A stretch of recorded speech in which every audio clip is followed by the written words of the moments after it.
Hello viewers. तो आज की क्लास में हम डेफिनेट इंटीग्रल से रिलेटेड एक और इम्पॉर्टेंट और कॉन्सेप्चुअल प्रॉब्लम सॉल्व करेंगे।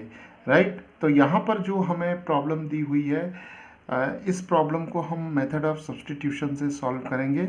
और मेथड ऑफ सब्स्टिट्यूशन जो है वो एक बहुत इम्पॉर्टेंट मेथड है और बहुत पावरफुल मेथड है इंटीग्रेशन में। राइट, तो चलिए शुरू करते हैं। और यहाँ पर जो इंटीग्रल हमें दिया हुआ है वो है integral from 2 to 4 square root of x square minus 4 over x. Right, तो यहाँ पर हम अब सब्स्टिट्यूशन मेथड अप्लाई करेंगे। राइट, तो चलिए इस इंटीग्रल को हम आई ले लेते हैं और यहाँ पर सब्स्टिट्यूट कर लेते हैं। T square is equal to x square minus 4। Right, तो इस टर्म को एक्स स्क्वायर माइनस 4 जो कि स्क्वायर रूट के अंदर है, इसको हम टी स्क्वायर ले लेंगे। राइट, तो चलिए डिफ्रेंशिएट करते हैं दोनों तरफ एक्स के रेस्पेक्ट में। So d by d x of t square and here we have d by dx of x square minus 4. Right, so here we'll get 2t dt over dx, and here we'll get 2x. The derivative of 4 is 0 because it is a constant function. Right, and 2 and 2 get cancelled, so we are left with t dt is equal to x dx. Right, okay. Now here we have x. Now we'll find the value of x in terms of t from this equation. So we have x square is equal to t square plus 4. So x can be written as square root of t square plus 4. Right, so here we'll take x is equal to square root of t square plus 4. So we'll have t dt, and here we have square root of t square plus 4 dx. So now dx can be taken as t dt over square root of t square plus 4. Right, so we have now obtained the expression for dx in terms of t.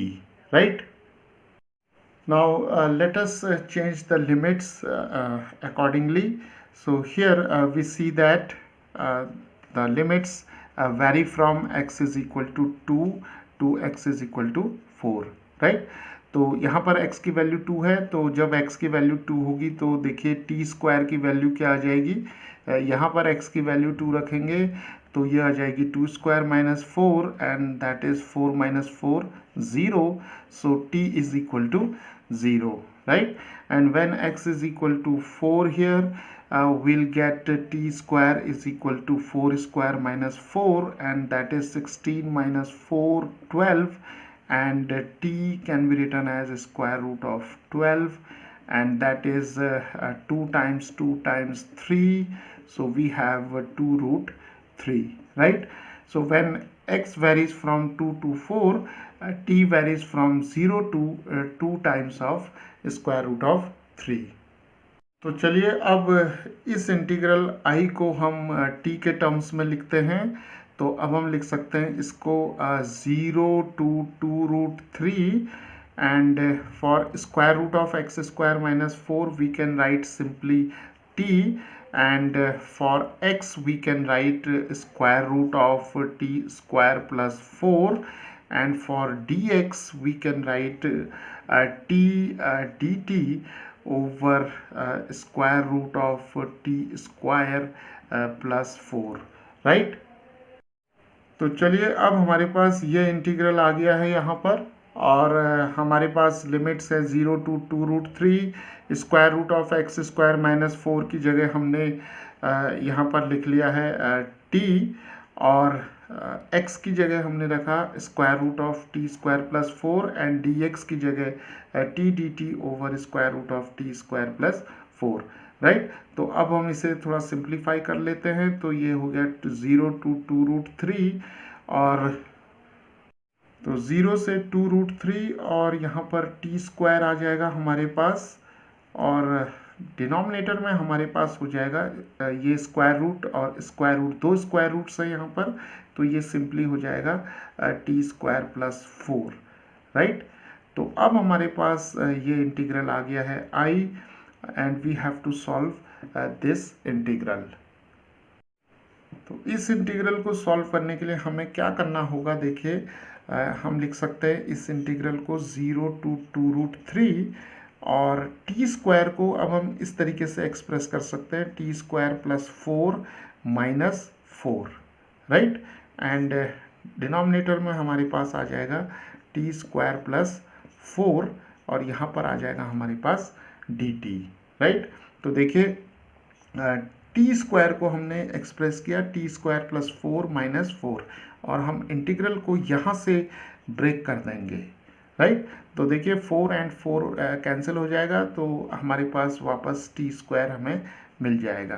तो यहाँ से अब हम break करेंगे integral को, तो देखिए हमें क्या मिलेगा, 0 to 2√3 T square plus 4 over T square plus 4 minus 4 over T square plus 4, right.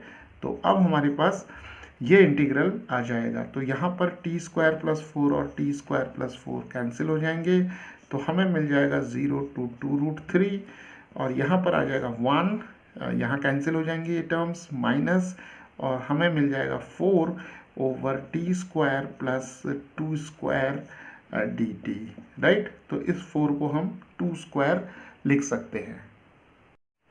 तो चलिए अब इस इंटीग्रल I को देखिए हम कैसे लिख सकते हैं। हम इसे लिख सकते हैं 0 to 2√3 डी टी, और minus 4 times integral from 0 to 2√3, और हमारे पास आ जाएगा 1 over T square plus 2 square D T, right. तो अब देखिए इसका इंटीग्रल तो हो जाएगा यहाँ पर t, और लिमिट्स हो जाएंगी 0 to 2√3, और यहाँ पर आ जाएगा -4। तो यहाँ पर ये जो इंटीग्रल हमारे पास मिला है, इस इंटीग्रल के लिए हम फॉर्मूला यूज़ करेंगे dx over x square plus a square is equal to 1 over a tan inverse x over a, right. तो ये इंटीग्रल जो है हमारा वो इस फॉर्म का है। तो देखिए x की जगह हमारे पास वेरिएबल t है, a की जगह हमारे पास वैल्यू जो है वो 2 है, राइट, और t की जगह हमारे पास x है। तो ये इंटीग्रल बन जाएगा हमारा, हम इस तरीके से लिख सकते हैं इसे 1 over a, so a is 2, तो यहाँ पर 2 लिखेंगे, tan inverse t over 2, right, और लिमिट्स आ जाएंगे हमारी 0 से 2√3, राइट। ओके, तो अब हम यहाँ इसे सिंप्लीफाई करते हैं, तो यहाँ लिमिट्स रखते हैं, तो क्या आ जाएगा हमारा 2√3 माइनस 0, माइनस यहाँ 2 2 4 हो जाएगा, तो 2 कैंसिल हो जाएगा, और लिमिट्स सब्सटीट्यूट करेंगे, तो यहाँ पर आ जाएगा 2√3 ओवर 2 माइनस tan इनवर्स 0 रखेंगे t की जगह, तो 0 आ जाएगा, राइट। तो अब आ जाएगा ये 2√3 माइनस 2, और tan इनवर्स 2 और 2 कैंसिल हो जाएंगे, √3 minus 0, because tan inverse 0 is equal to 0 हो जाएगा, राइट। तो चलिए अब हम इसको लिख सकते हैं 2√3 माइनस 2 टाइम्स tan इनवर्स √3 की जगह हमें मिल जाएगा पाई ओवर 3, राइट। सो 60 डिग्रीज हमें यहाँ मिलेगा, tan inverse √3 is pi over 3, so will hear substitute pi over 3, और यहाँ पर 0 हो जाएगा, तो अब हमारे पास ये एक्सप्रेशन बचेगा, राइट। तो इसे हम यहाँ पर इस तरीके से लिख सकते हैं, 2 हम कॉमन ले सकते हैं यहाँ पर, तो हमें मिल जाएगा √3 माइनस पाई ओवर 3, और इसी एक्सप्रेशन को हम ऐसे भी लिख सकते हैं 2 over 3 and 3√3 minus pi, right. So the value of this integral is given by this expression, right. तो इस तरीके से मेथड ऑफ सब्स्टिट्यूशन का हम यूज़ करके इस तरीके के जो डेफिनेट इंटीग्रल्स हैं उनकी वैल्यू फाइंड आउट कर सकते हैं, राइट।